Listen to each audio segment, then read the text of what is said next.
Today we're going to talk about rotational grazing and what all is involved with getting started on your farm.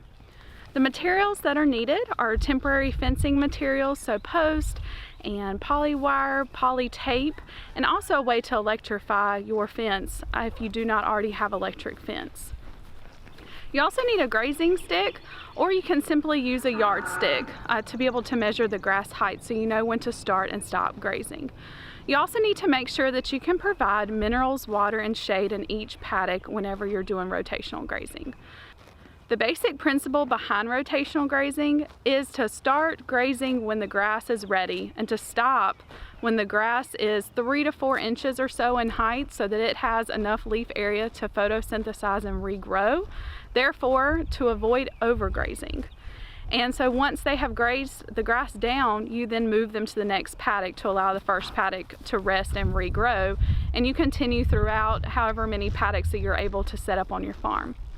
To get started, if you just have one pasture, divide that pasture in half. No matter how big it is, if you divide it in half, it allows you to have 2 different pastures to work with. You want to let the grass grow. So if you have a fescue pasture, you want to let the grass grow to about 6 to 8 inches in height. Then you want to start grazing on that pasture.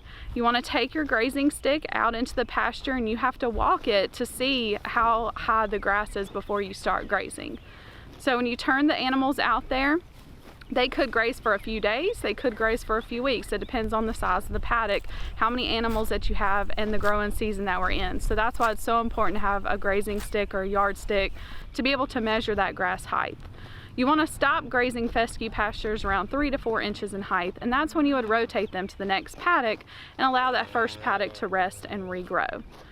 Again, you repeat the same process on going out and measuring your grass before you allow the animals back onto the paddock that's been in rest.